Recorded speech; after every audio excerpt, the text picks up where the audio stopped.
नमस्ते बच्चों, मैं सरोज गोस्वामी, सहायक आचार्य सनातन धर्म राजकीय महाविद्यालय ब्यावर। आज का हमारा जो टॉपिक है वो है प्रायद्वीपीय पठारी भाग।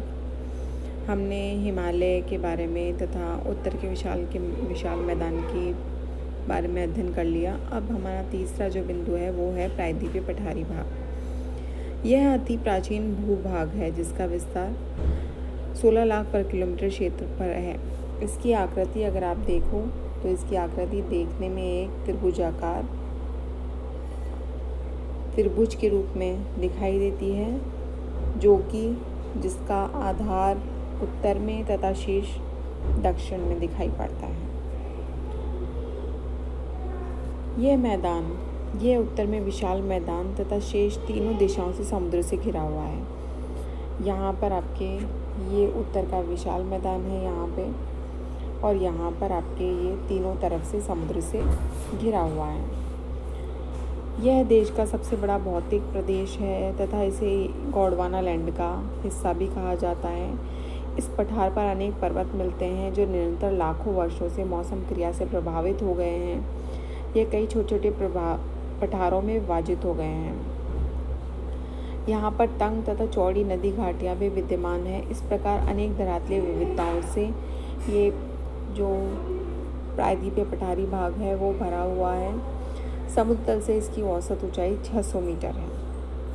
अब इसमें इसका जो विस्तार है, इसका विस्तार यहाँ उत्तर में राजस्थान से लेकर के दक्षिण में कुमारी अंतरीप तक जो इसका विस्तार क्षेत्र है ये 1700 किलोमीटर की लंबाई में, तथा यहाँ पश्चिम में गुजरात से लेकर के पूरब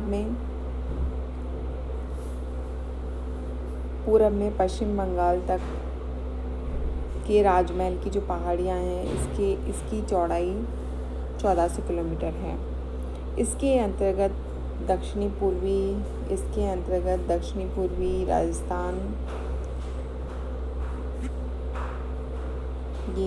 दक्षिणी पूर्वी राजस्थान, मध्य प्रदेश, छत्तीसगढ़, झारखंड, उड़ीसा, महाराष्ट्र, गुजरात, कर्नाटक, केरल, आंध्र प्रदेश तथा तमिलनाडु राज्यों को शामिल किया जाता है। प्राकृतिक दृष्टि से अगर देखा जाए तो प्राकृतिक दृष्टि से इसकी उत्तरी सीमा अरावली, ये कैमूर के पर्वत तथा राजमहल की जो पहाड़ियाँ हैं उसके द्वारा बनती हैं। पूरब में इसके पूर्वी घाट और पश्चिम में इसके पश्चिमी घाट विस्तृत है। उसके मध्य में ये प्रायद्वीपीय पठारी भाग फैला हुआ है। ये पठार हिमालय पर्वत के निर्माण से भी पहले से फैला हुआ है तथा हिमालय पर्वत के मोड़ को इसने प्रभावित किया है, जिसके कारण हिमालय पर्वत के उत्तरी पश्चिमी तथा ऊपर दिशा में दीर्घ मोड़ उत्पन्न हो गए हैं। इस पठारी भाग का विस्तृत अध्ययन करना और भी अधिक आवश्यक है, क्योंकि ये पठार काफ़ी कटा फटा है। अनेक छोटे पठारों तथा पहाड़ियों में इसको विभाजित किया गया है, इसलिए इसके प्रत्येक भाग में सूक्ष्म रूप से जानना इसको अति आवश्यक है। प्रायद्वीपीय पठारी भाग जो ये है, प्रायद्वीपीय पठारी भाग को ये नर्मदा नदी के द्वारा, सोन नदी के द्वारा,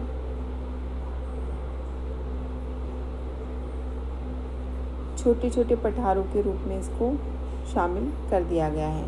नर्मदा के उत्तर में यहाँ पे इसको मालवा का पठार, उसके दक्षिण में इसको दक्कन का पठार, सोन नदी के पूरब में स्थित है उसे छोटा नागपुर का पठार, और गंगा नदी के पूरब में जो स्थित है उसे मेघालय के पठार के नाम से जाना जाता है।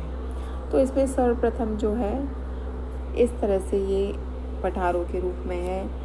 इसे कच्छ का पठार, मालवा का पठार, जैसे कच्छ का पठार, मालवा का पठार, इसमें बुंदेलखंड का पठार, बघेलखंड का पठार, छोटा नागपुर का पठार, मेघालय का पठार, दक्कन का पठार, तेलंगाना का पठार और कर्नाटक के पठार को शामिल किया जाता है। इसमें सबसे पहला जो है वो है मालवा का पठार। मालवा के पठार को अगर देखा जाए तो ये जो मालवा का पठार है,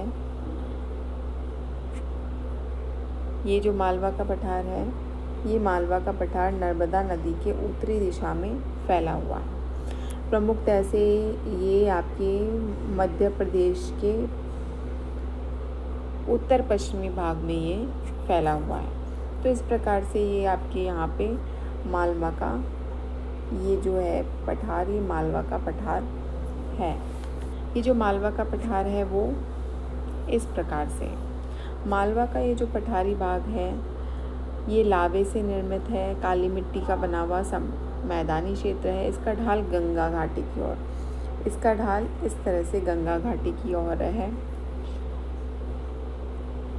यहाँ पर ये नर्मदा नदी प्रवाहित हो रही है। तो नर्मदा नदी के ठीक उत्तर में विंध्यन की पहाड़ियाँ हैं, विंध्याचल की पहाड़ियाँ हैं। ठीक उसके उत्तर में ये संपूर्ण क्षेत्र आपके मालवा के पठार के नाम से जाना जाता है। इसका ढाल है वो उत्तर की दिशा में है, जिसमें कि यहाँ पर बहने वाली ज़्यादातर नदियाँ आपकी यमुना नदी में जाकर के सम्मिलित हो जाती हैं। तो यहाँ पर बहने वाली जो नदियाँ हैं, इसमें प्रमुखतः से यहाँ पर बहने वाली जो नदियाँ हैं उसमें चंबल की जितनी भी सहायक नदियाँ हैं, पार्वती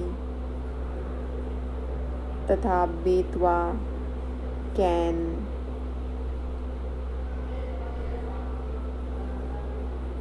ये चंबल की सहायक नदियों के द्वारा ये संपूर्ण क्षेत्र काट छाट दिया गया है तथा प्रभावित कर दिया गया है। ये संपूर्ण क्षेत्र बैडलैंड में से जिसको कि प्रमुखतः से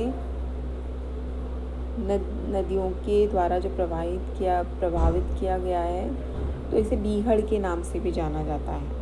तो यहाँ पर ये नदियाँ प्रवाहित होती हैं। इन नदियों, यहाँ पे उपजाऊ काली मिट्टी का क्षेत्र है, यहाँ पे गांव तथा नगरों का बसाव है। यहाँ पर आपके भोपाल नगर जो विस्तृत है, भोपाल, सागर, झांसी, कोटा, इंदौर, ये प्रमुखतः से ये क्षेत्र यहाँ पर नगर यहाँ पे विद्यमान है। यहाँ पर इसके उत्तर में, अगर आप इसके उत्तर में देखो तो यहाँ पे बुंदेलखंड और बघेलखंड, सोन नदी के पूरब की ओर बघेलखंड है तथा कैन नदी बेतवा नदी के पूरब की ओर बुंदेलखंड का पठार है। तो इस प्रकार से ये आपके मालवा के आगे का जो क्षेत्र है वही बुंदेलखंड तथा बघेलखंड के पठार के रूप में जाना जाता है। तो मालवा का उत्तरी पूर्वी भाग जो है वो बुंदेलखंड व बघेलखंड के पठार के नाम से जाना जाता है। ये पठार उत्तर में यमुना के मैदान के निकट, ये यमुना नदी का मैदानी क्षेत्र, ये यमुना नदी यहाँ पर प्रवाहित हो रही है। तो यमुना के मैदान के समीप ये समाप्त हो जाते हैं। बुंदेलखंड में चंबल तथा यमुना के बीहड़ युक्त जो क्षेत्र है वो विद्यमान है। इसने इस पूरी भूमि को असमतल तथा अनुपजाऊ बना दिया है। यहाँ ग्वालियर का पठार भी है, ये आपके ग्वालियर क्षेत्र, तो यहाँ पे ग्वालियर का पठार भी है। ये विंध्याचल श्रेणी के मध्य में फैला हुआ है। ये प्राचीनतम बुंदेलखंड नीज से निर्मित है। यहाँ पर ग्रेनाइट तथा बालू का पत्थर के टीले तथा पहाड़ियाँ भी देखने को मिलती हैं, जिसकी समुद्र से ऊंचाई 300 से 600 मीटर है। अब इसमें है जो विंध्यन पहाड़ी है उसके ठीक दक्षिण की ओर, इसमें यहाँ पर आपके सोन नदी के पूरब की ओर इसमें कैमूर और पारसनाथ की जो पहाड़ियाँ उसके दक्षिण की ओर का जो क्षेत्र है वो बघेलखंड का पठार कहलाता है। सोन नदी इसके उत्तर की तरफ प्रवाहित होती है। इसके दक्षिण में रामगढ़ की पहाड़ियाँ हैं। बघेलखंड के मध्य में स्थित ऊंचा भाग पूरब से पश्चिम की ओर फैला हुआ है। यहाँ पर बलुआ पत्थर तथा चूने का पत्थर पश्चिमी भाग में पाया जाता है। तो इस प्रकार से ये मालवा का पठारी क्षेत्र है। इसमें आपके इसके बाद में आता है आपके छोटा नागपुर का पठार। ये है छोटा नागपुर का पठार। तो छोटा नागपुर का जो पठार है तो आपके बघेलखंड जो है बंगेलखंड के यहाँ पर आपके बंगेलखंड है, तो उसके ठीक पूरब की ओर का जो क्षेत्र है उसको छोटा नागपुर के पठार के नाम से जाना जाता है। इसमें यह झारखंड राज्य के पलामू, धनबाद, गया, हजारीबाग, रांची जिलों पर मुख्य रूप से विस्तृत है। यहाँ पर आपके जो नदियाँ प्रवाहित हो रही हैं वो है, ये है आपके सोन नदी। सोन नदी आपके इस तरह से यहाँ पर प्रभावित हो रही है। फिर है यहाँ पे दामोदर नदी। दामोदर नदी छोटा नागपुर के पठार के ठीक मध्य में से प्रवाहित हो रही है। महानदी इसके दक्षिण पूर्व दिशा की ओर दक्षिणी सीमा बनाती है या दक्षिणी पूर्वी दिशा में प्रवाहित होती है। राजमहल की पहाड़ियाँ, यहाँ पर आपके राजमहल की पहाड़ियाँ स्थित हैं। तो ये राजमहल की पहाड़ियाँ इसकी उत्तरी पूर्वी सीमा का निर्माण करती हैं। ये पठार कई भागों में बटा हुआ है। दामोदर नदी के ये पठार कई भागों में बटा हुआ है। जो दामोदर नदी है उसके उत्तर वाला जो क्षेत्र है, इसके उत्तर में अनेक पठार, इसका ये जो उत्तरी क्षेत्र है इसमें अनेक पठार पहाड़ियों का समूह मिलता है। इसमें हजारीबाग का पठार, कोरडमा का पठार प्रमुख है। दामोदर के दक्षिण में यहाँ पर आपके रांची का पठार, इसकी समुद्र तल से औसत ऊंचाई 700 मीटर के आसपास है। यहाँ पर ग्रेनाइट तथा नीज की चट्टानें पाई जाती हैं। निचली पहाड़ियों के अलावा यहाँ पे रांची का जो पठार है वो समतल है। समतल भूभाग पे रांची नगर स्थित है, ये आपको देखने को मिलेगा। यहाँ पे रांची नगर स्थित है। यहाँ पे धनबाद है, आसनसोल है, गया है, जमशेदपुर है, ये नगर यहाँ पर स्थित हैं। ये पठार किनारों पर कटा फटा है। दामोदर घाटी एक भ्रंश के रूप में विद्यमान है। गोंडवाना काल के भारी निक्षेप, ये पठार गोंडवाना काल के भारी निक्षेप रखता है। ये पठार पदार्थों में धनी है।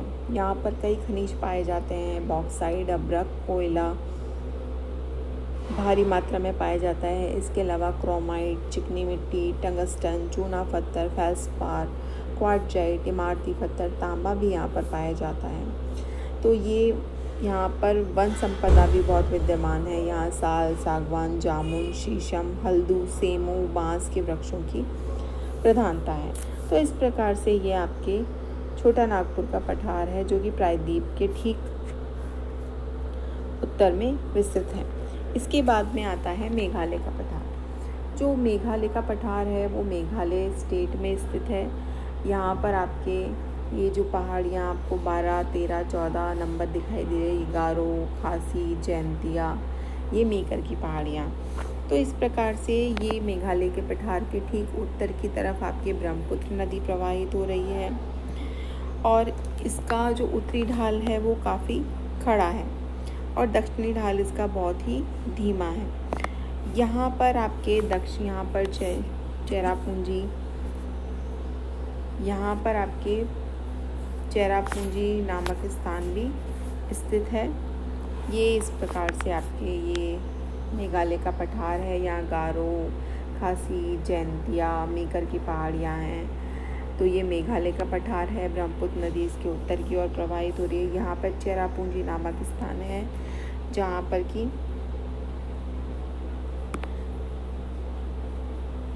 कि इसके दक्षिण में जहाँ पर कि सर्वाधिक बारिश होती है।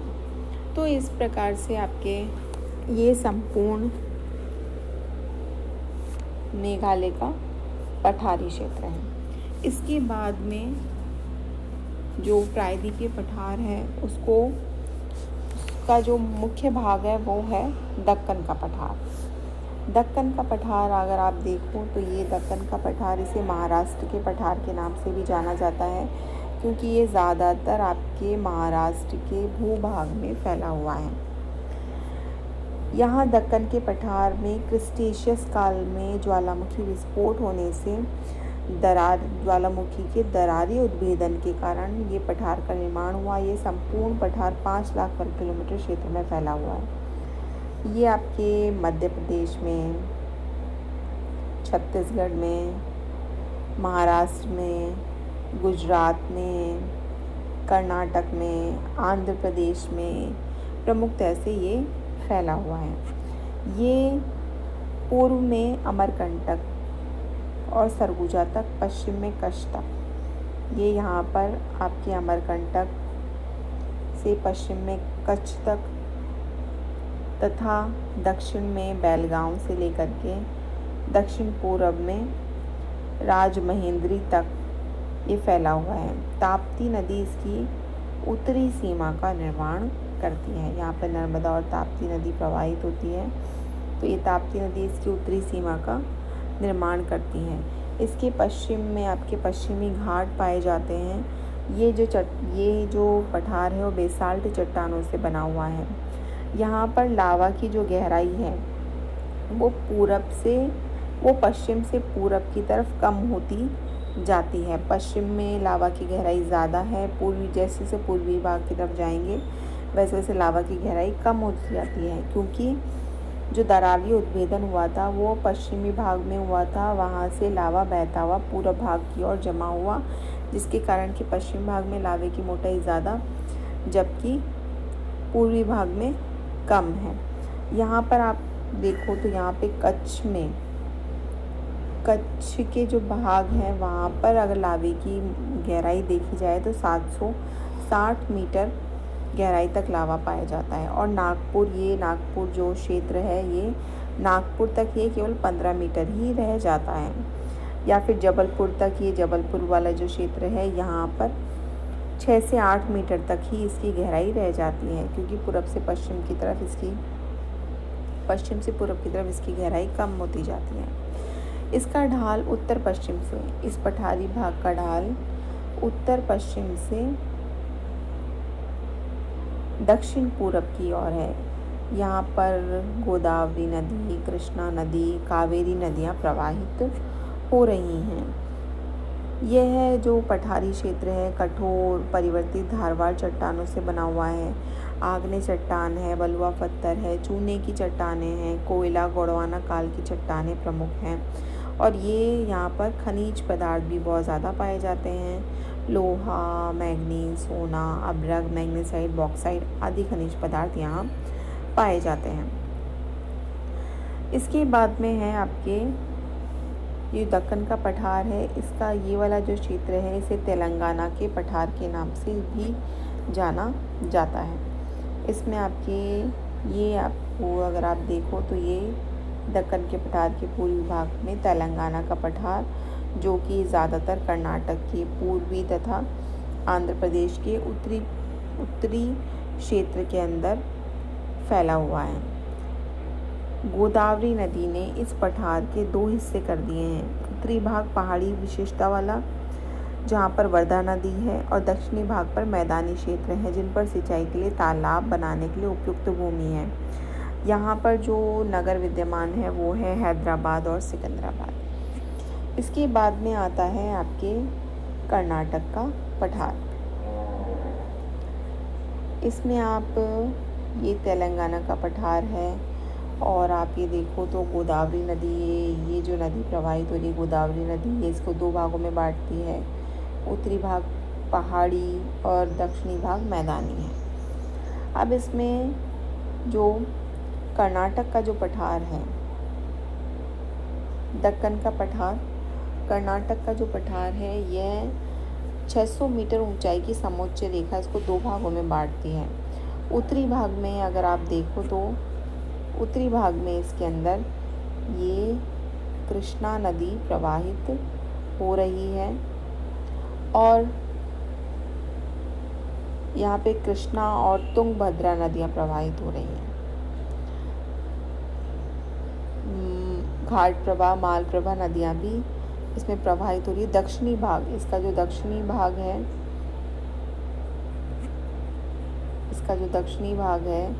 इस दक्षिणी भाग में यहाँ पर आपके ये इसका दक्षिणी भाग है, जिसे कि मैसूर के पठार के नाम से भी जाना जाता है। दक्षिणी भाग का उच्च और सुनिश्चित सीमा वाला पठार है। इसका ढाल सामान्यतः पूरब की ओर है, और इसमें यहाँ पर ये कावेरी नदी प्रवाहित हो रही है। पश्चिम में इसके पश्चिमी घाट है और पूरब में इसके पूर्वी घाट है। दोनों पश्चिमी घाट तथा पूर्वी घाट मिल जाते हैं। इसकी दक्षिणी सीमा पर यहाँ पर आपके नीलगिरी की पहाड़ियाँ हैं। ये नीलगिरी की पहाड़ियाँ, ये जो है वो नीलगिरी की पहाड़ियाँ हैं। नीलगिरी की पहाड़ियाँ यहाँ विद्यमान है। इसका जो पश्चिमी क्षेत्र है इसको मालनड के नाम से जाना जाता है। ये जो नीलगिरी की पहाड़ी है इसका जो सर्वोच्च शिखर है वो है दोदा बेटा, जो समुद्र तल से इसकी ऊंचाई है 2637 मीटर के आसपास। तो इस प्रकार से ये आपके दक्षिणी सीमा पर ये जो पूर्वी घाट है और पश्चिमी घाट है ये दोनों मिल जाते हैं और आपके यहीं पे आपके मैसूर का पठार फैला हुआ है। इसकी समुद्र तल से ऊंचाई 100 मीटर है। ये काफ़ी कटा फटा है, इसका ढाल तेज़ है, नदी घाटियाँ विद्यमान हैं, वनों से ढका हुआ है तथा यहाँ पर ग्रेनाइट पहाड़ियाँ मिलती हैं। और यहाँ की जो प्रमुख नदी है वो है यहाँ पर बहने वाली कावेरी नदी, यहाँ की प्रमुख नदी है।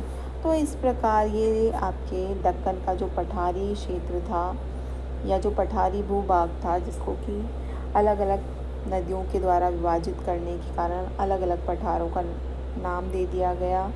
मालवा का पठार, बुंदेलखंड, बघेलखंड, छोटा नागपुर का पठार, मेघालय का पठार, दक्कन का पठार, तेलंगाना का पठार, कर्नाटक का पठार और इसके ठीक दक्षिण में आपके मैसूर का पठार।